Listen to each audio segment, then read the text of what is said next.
ભાવનગર જિલ્લાનું નાનું એવું એક ગામ હતું. ત્યાં એક યુવાન ભાઈ વિજય અને તેની ભાભી આરતી એક જ ઘરમાં રહેતા. વિજયનો મોટો ભાઈ અમિત થોડા મહિના પહેલાં અકસ્માતમાં મૃત્યુ પામ્યો હતો.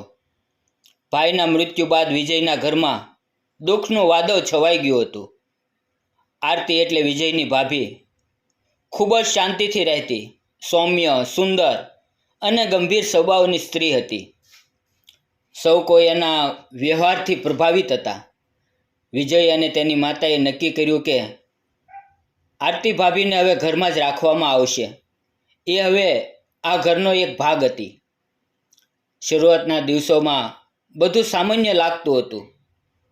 આરતી ભાભી વહેલી સવારે જાગીને પૂજા કરતા, નાસ્તો બનાવતા, સાંજે દીવો કરતા.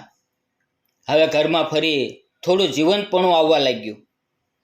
પણ થોડા સમય પછી વિજયે અજીબ વાતો અનુભવવાનું શરૂ કરી દીધું. દરરોજ રાત્રે આરતી ભાભી ઘરની પાછળના બંધ ઓરડા તરફ જતા જોવા મળતા. એ ઓરડો જૂનો હતો અને વર્ષો સુધી કોઈ ત્યાં ગયું નહોતું. જ્યારે પણ ભાભી ત્યાં જતા, અંદરથી નરમ અવાજો આવવા લાગતા. કોઈક દીર્ઘ શ્વાસ લેતું હોય એવો અવાજ, અથવા ક્યારેક ભયાનક ગુટરગાંઠવાળું બોલતું હોય એવું લાગતું. એક રાત્રે વિજયે હિંમત કરીને ઓરડાની અંદર નજર નાખી. આરતી ભાભી અરીસાની સામે ઊભી હતી. એની આંખો અજીબ રીતે લાલ થઈ ગઈ હતી.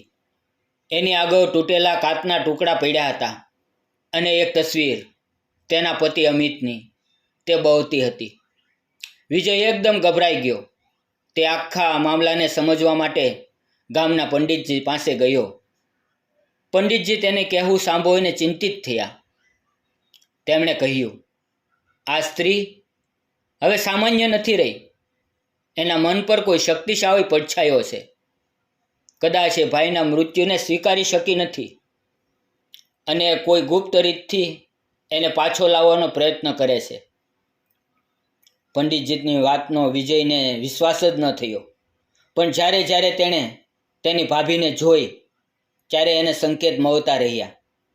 ભાભી રાત્રે ઓરડામાં જાય, કાચ તૂટે, અજાણ્યા અવાજો આવે અને ભાઈના નામનું જગ્યા જગ્યા પર નામ લખેલું મળે. એક રાતે પંડિતજીને સાથે લઈ વિજયે ઓરડાનું રહસ્ય તોડવાનું નક્કી કર્યું.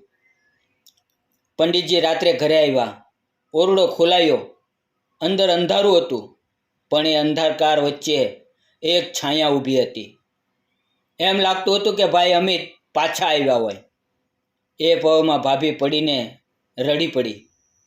આરતી ભાભીએ સિંચ પાડીને કહ્યું, વિજય, હું સહન ન કરી શકી તારા ભાઈનો વિયોગ. હું દિન રાત એક જ વિચાર કરતી રહેતી કે અમિત પાછા ફરીને આવે. હું જાણતી હતી કે એ શક્ય નથી, પણ મારો પ્રેમ મને રોકી શકતો નહોતો. પંડિતજીએ તંત્ર બંધ કરાવ્યું. તેણે કહ્યું કે આત્માઓને પરત ખેંચવાનો પ્રયત્ન નુકસાનકારક છે, જીવતા લોકો માટે પણ અને મૃત્યુ પામેલા માટે પણ. આ ઘટના પછી આરતી ભાભી ધીમે ધીમે સુધરવા લાગી. એની આંખોમાં હજી પણ શોક હતો, પણ હવે એ બીજા માટે જીવતી હતી. વિજયને આજે પણ એ રાત્રિ યાદ આવે છે, જ્યારે તેને લાગ્યું કે પ્રેમ પણ ભયાનક બની શકે છે. જ્યારે મનુષ્ય પ્રેમમાં એટલો લિપ્ત થઈ જાય છે કે મૃત્યુ સાથે સંવાદ કરવા લાગે છે. મિત્રો, આ એક કાલ્પનિક સ્ટોરી હતી. તેનો ઉદ્દેશ ફક્ત મનોરંજન માટે છે. વિડીયો મનોરંજન માટે બનાવવામાં આવેલો છે. નામ, પાત્ર અને ઘટના ફક્ત કાલ્પનિક છે. અને વિડીયો પસંદ આવ્યો હોય તો લાઈક, સબસ્ક્રાઈબ અને શેર જરૂર કરજો.